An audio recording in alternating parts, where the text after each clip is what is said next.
Illinois Stories is brought to you by the Corporation for Public Broadcasting, Illinois Arts Council Agency, and by the supportive viewers like you.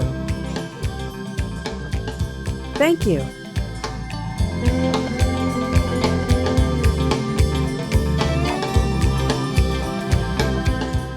Hello, welcome to Illinois Stories. I'm Mark McDonald on Quincippi Island in Quincy at the Lincoln-era log cabin village. The Friends of the Log Cabins have been down here for years and years putting this village together, and they continue to find new ways to improve it. We're looking at the, help me out here, John, what's the name of this cabin? The Fraser Cabin? 1828 Fraser Cabin. 1828 Fraser Cabin. What's noteworthy about this is this week there's been a class here, and people who are interested in log cabins and reconstructing them have been down here taking classes on chinking and daubing. And we're going to find out what those words mean and what these people have learned this week. John, this has been an ongoing thing. Like I said, it's been years and years. You and your friends have been working on this project. And what you've really found yourself doing is some of these cabins that have come here recently, you've had to lift them up to get them out of the problems of maybe possible flooding, because we're right on river level here. Right. And all of the issues that come along with maintaining these things as you try to lift them up and bring them back to life. Right, and see, the village was actually here. It was built in 1968 to 72, and it was used as part of the Quincippi Island entertainment complex. And then it went bankrupt, and so the Park District got rid of a lot of the stuff, but the one thing they didn't get rid of was the village, because a lot of these cabins were donated by families to the village. And what we're trying to do is save these structures, because they all date back to the 1800s, and they're all original logs. That's what I like about it, is because it's an original log cabin, and this was around when Abe Lincoln was around. So that's why we call it a Lincoln-era log cabin village. In fact, when we have our Frontier Settlement Day in September, the second Saturday in September, we always try to get Abe Lincoln here in some form. One year he came as a rail splitter, and he taught people how that makes sense. Used to split rails. One year, several years, he's come now and showed them how he used to write in script. And back in the early days, a few years ago, they weren't teaching that anymore. And he would hold this thing up to a kid and say, "Can you read that?" And they couldn't read it because they weren't learning that. Well, now they're learning it again, which is great. That is great. A lot of people in the 1800s, that's all they ever did was write. You know, we're kind of concentrating on these two cabins because these are the last ones to have been put, up and on new foundations and above flood level. Right. Let's talk about Adams General Merchandise a little bit. Is this one finished? This one's done, yeah. We pretty much got it set up. It was donated in memory of Clad Adams, who was a riverboat captain, and he ran a store in Quincy. And sold things to riverboat people as well as other people. And so the Michaels family donated that cabin in memory of Clad Adams. And so that was the first one we restored, and we had to raise it up because it was sitting down in a bowl. Yep. And as we look at it, we were talking about chinking and daubing, and if you look at what looks like cement between the logs on the outside here, that's the daubing, isn't it? Right. So that's what's being done to this cabin, the Fraser cabin over here, and that's what those people have been studying and learning this week. Right, and the beauty of this is a natural workshop. And as a former instructor and et cetera, I always liked it when I could actually do real world stuff. And so when you do a workshop and you can actually use the materials and work on a facility that's actually doing it, you'll remember it better. Sure, hands-on. That's why they call it hands-on. While we're here, let's just very briefly, let's take a look at some of the other buildings that are down here. And they've been down here a long time. There's a chapel up at the far end of the valley, right? Right, that's the Lord's cabin. It was built by the Knights of Columbus. And it's actually rebuilt out of barn logs. And it replicates the first church that Quincy had. And then you've got a crib, some kind of a crib over here. Right, and that's the oldest structure that usually hasn't survived. It's actually 1850s. It's not actually older as far as time, but a lot of corn cribs never made it. Yeah. A lot of them are bulldozed. This one is an actual corn crib, and the corn wagon has wheels on it that were originally made by a company that's now called Titan Wheel. And back then it was called Electric Wheel. And we had an Eagle Scout restore that cabin, and he found out those wheels came from electric wheel. Was that in Quincy? In Quincy. No kidding. That's a hoot.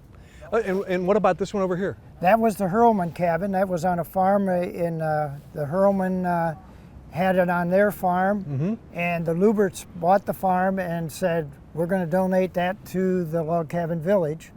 And so it's was moved here, and they actually came back and helped restore it. That's wonderful. In fact, they did a lot of the chinking on the inside of that, and they helped undoing the roofs. So the ones that got the cedar shake roofs are the ones that we've completed. Yeah, they're good for a while. Okay. Yeah. And there's a stone building in the distance too. And that was one of our original board members, Bob Mays, and his mother donated that and actually had it moved here stone by stone and then rebuilt as a stone smokehouse. Oh, that's fascinating. And, okay, so now this week we're working on the Fraser cabin from did you say 1838. 1838? Yeah. This may predate everything else here. Yeah, this is the oldest cabin. I think, let me double check it. 1828, I'm sorry. 1828. That one over there. Really old. The other one is 1838. This one is 1828. Okay, now you brought in an expert on this. He's been here before. He's helped you reconstruct these things. He's given you advice. He's from Idaho. His name is Joe Gallagher, I think. Okay, he's mixing up some material right now to give to the folks who are taking the class, and they're busy chinking and daubing. So we're going to look at that process next. Okay. All right. Now, Joe, you conducted a class this week, or conducting a class this week. That's right. From some folks who are very interested in log cabin construction, but don't know much about like the finish work, which is it called chinking? Is that what it's called? Well, we're daubing, actually. Oh, we're daubing. Yeah, What's the difference between chinking and If daubing? I stuffed you in a crack, that would be chinking. If I homogenized you, that would be daubing.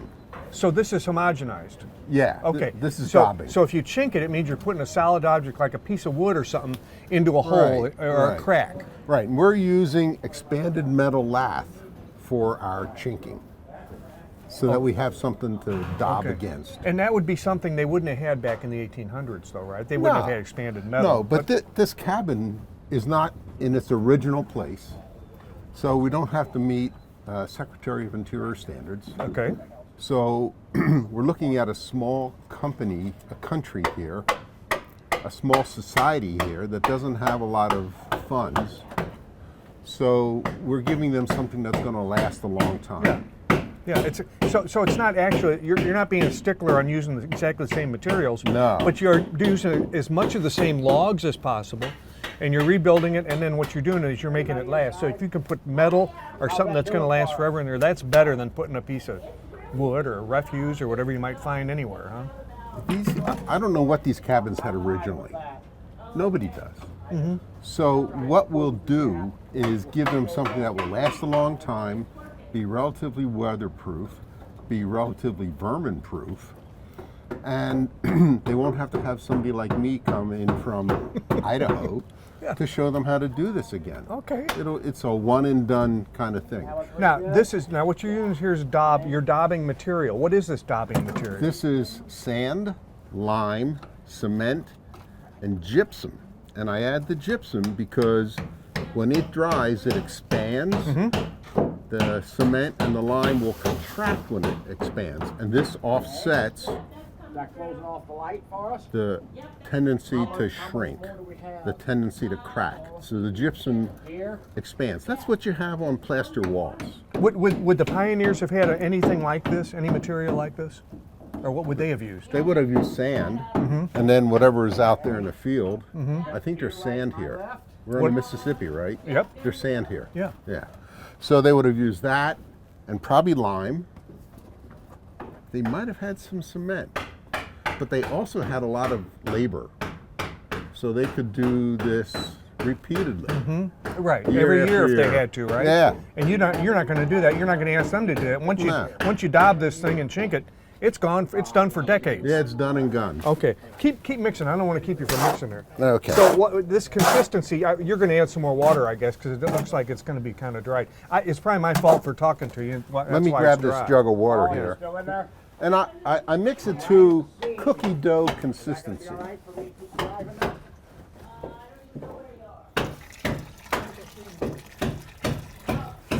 Okay. And that will give us a mix that's adequate for what's inside. Okay. Well, we're going to get a chance to talk to some of these folks that are taking your class all week. They're the ones that are actually doing the work, right? So you're going to turn this over to them. Oh, they're going to put did it you on a think this board. might not be work? Here, have a. I believe it. I'm not used to that, so don't hand it. Yeah. But so you're going to put it on a flat board for them, and they're going to take it in there. You taught them this week how That's they're going a to spread hawk. it. That's what's not a flat board. No, it's a hawk. Okay. H-A-W-K, like a hawk, like a Yeah. bird.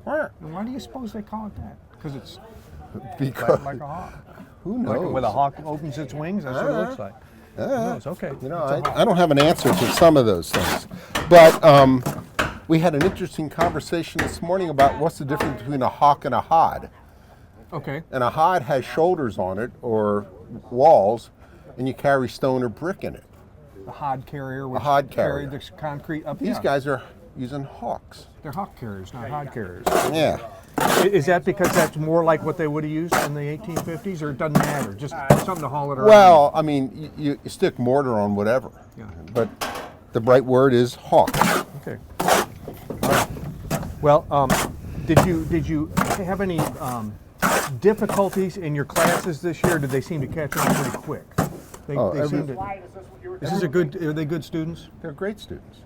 And what we did is the first day we went around and we looked on the inside. You could see light showing through in different places. So we took the people around on the outside and started patching some of those holes. I mean, over a period of time, logs wiggle around and you get some holes.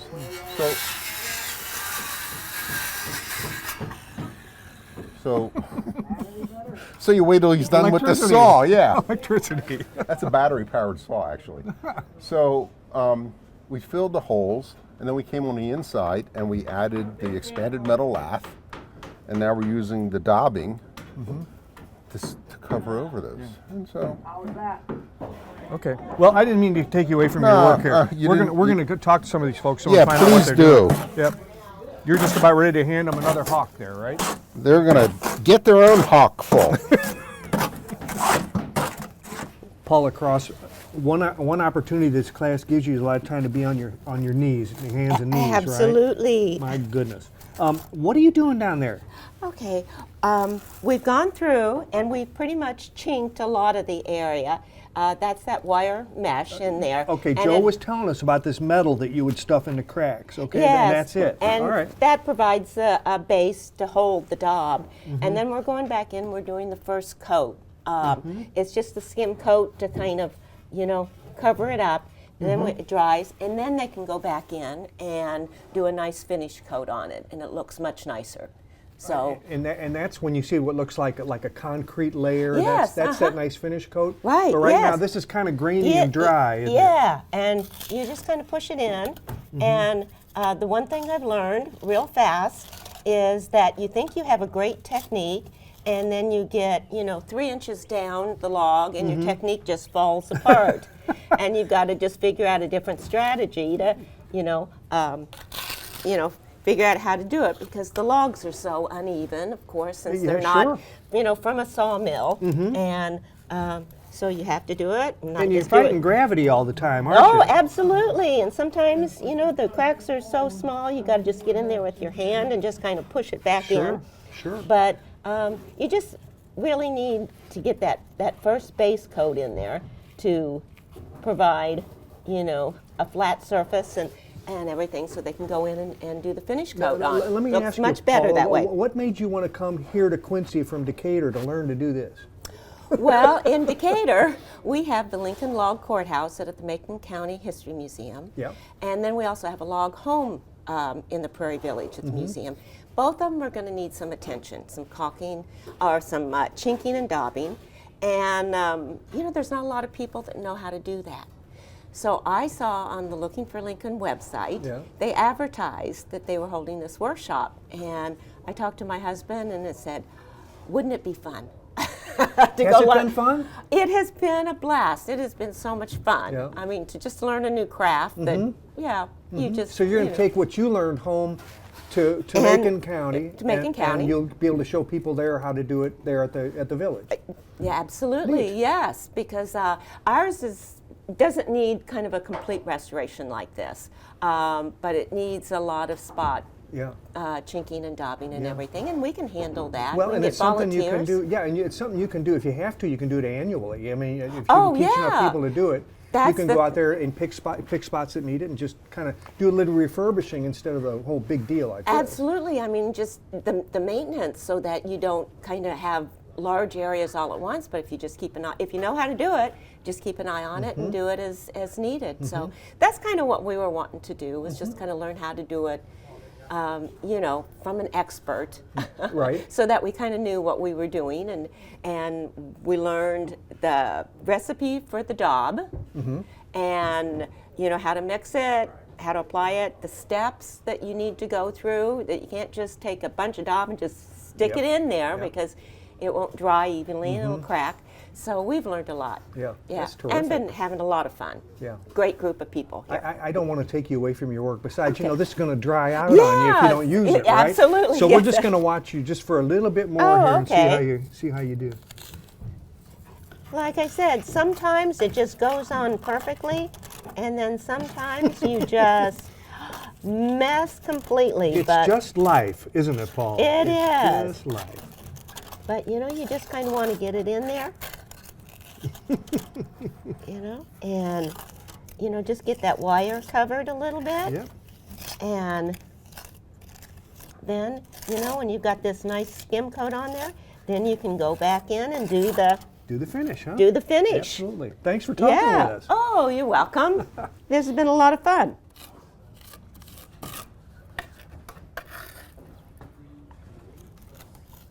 John Arnold, we were just talking to your wife about what she was doing over there. She was applying a coat of the original, you know, the starter coat to Yeah. the metal, and you're doing the finishing I'm coat, filling huh? it in with concrete, so Okay. it takes a lot more daub, and then hopefully you finish with a nice smooth surface like that.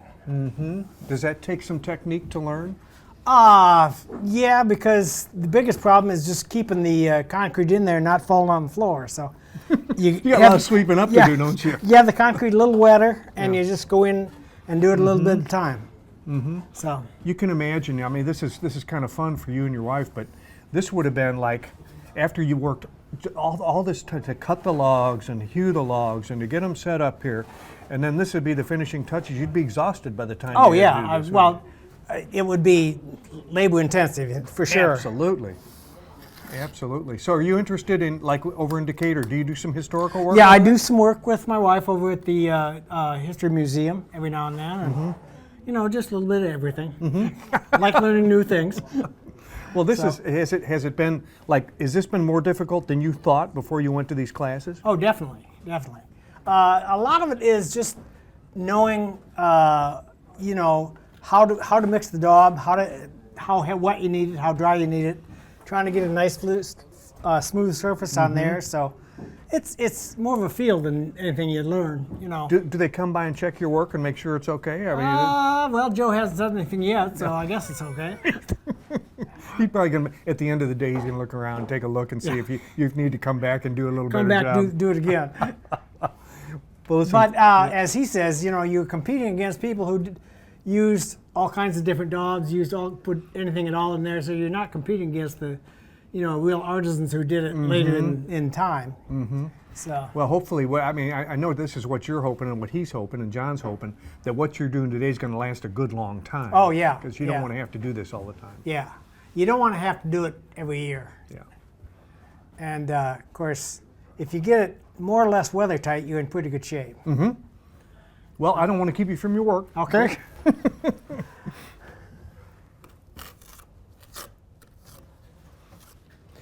Well, Dan, you're putting the finishing touches on, but you've got a history with this building, don't you? Yes, I do. Like Yeah. like a couple of years.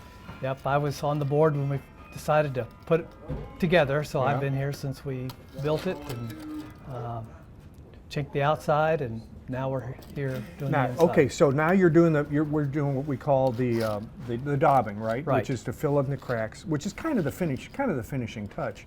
What was the most challenging part of this building, though? Because you all had I mean, this was the oldest one. This is an 1828 building. There was a lot to do here. What was the most difficult challenge? Well, was reassembling, because there were some logs that were destroyed, and so we had to find some replacements.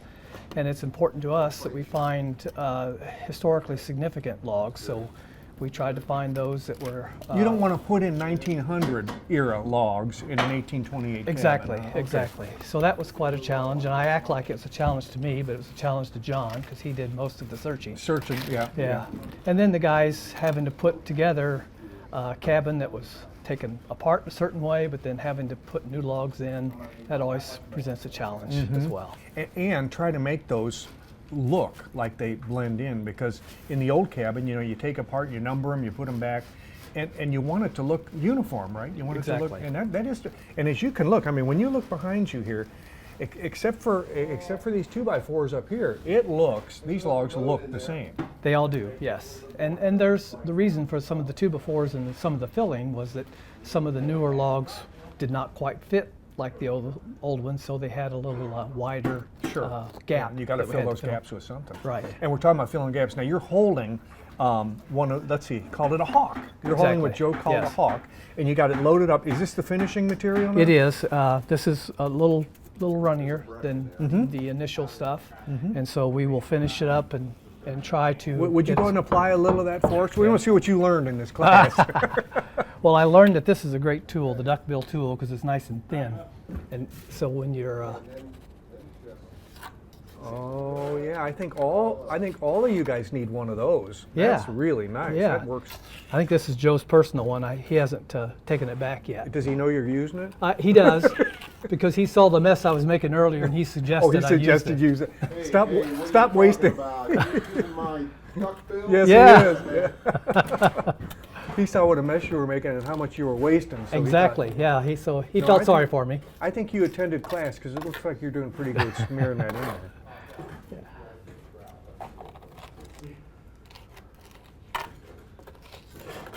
Well, you can have fun and do good at the same time. Yeah, it's fun. It is work, but it's fun, and got a good group of people that like to learn stuff and tease each other too. Well, then the nice thing is they can go back and train some folks to do it where they are. Exactly. Yeah. Yeah. Thank you, Dan. Okay. Thank you. Steve, last time we were at this wheelbarrow, we were talking to Joe. He was doing exactly what you're doing now, Right. mixing up a batch, huh?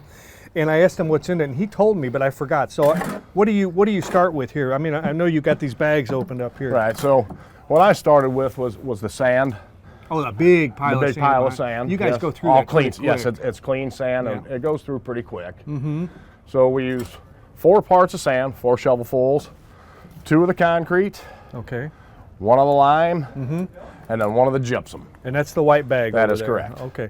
And then what you end up is is this the finishing stuff that we saw? Yes. Yes. Okay. For the daubing. For the daubing. Okay. Yes. And that's the sort of smooth, liquidy kind of stuff. Yeah. The smoother. Okay. Yeah. We put it at a base, kind of like pancake batter, somewhere maybe a little bit drier than that, and that helps it to stick to your surface. Okay.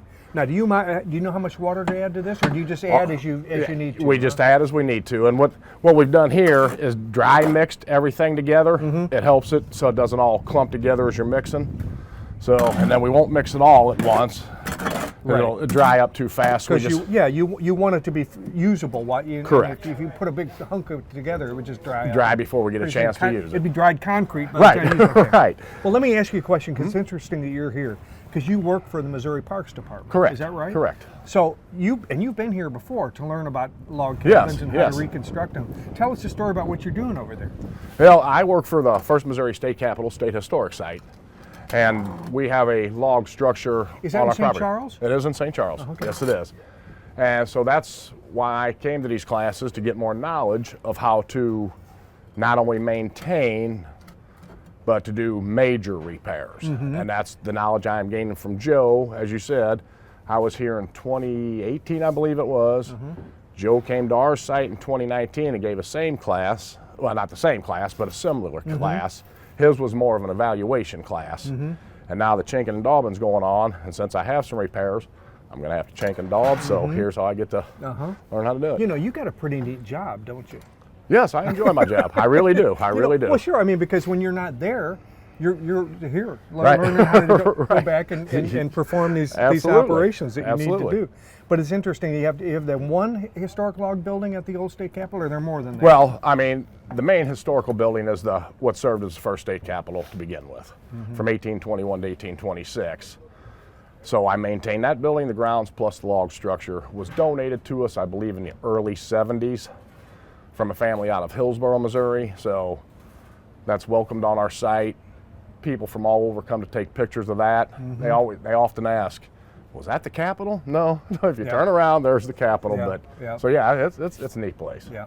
Do you mind adding a little water to Absolutely, this so we can see the absolutely. operation here? I know we don't have a lot more time, but I Right. would like to see you get started with it. See where his clean water is. So we're just. Ooh, that one's got paint in it. I don't like that Well, one. we don't want that. No, so we I'm need gonna some get behind some you. I've clean got- Mississippi water. Yeah, That's there what we go. need.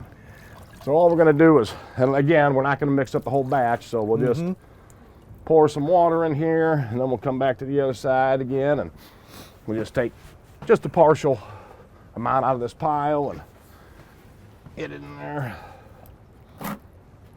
And away you go. and away we go. Yeah, and like Joe said, this doesn't look like hard work, but mixing that in there, that takes some Right. muscle, doesn't it? Yes. It doesn't want to move. No, it does not. Once you start getting it, Yeah.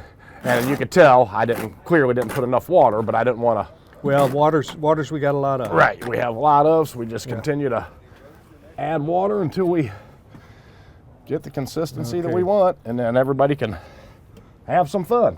Well, Steve, thanks for visiting with us. And good Absolutely. luck when you go back to Missouri, the first state capital, that you get done what you need to Right, do. thank you so much. All right. As you can see, taking care of these log cabins down here on Quincippi Island is an ongoing thing, and they do it by major events that they have in May at the beginning of the summer and again in September. With another Illinois story in Quincy, I'm Mark McDonald. Thanks for watching.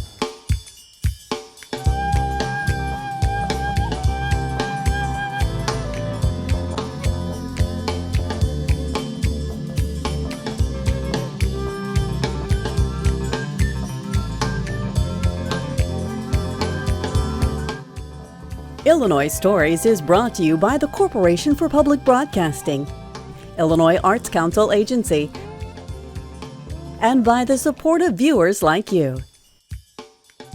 Thank you.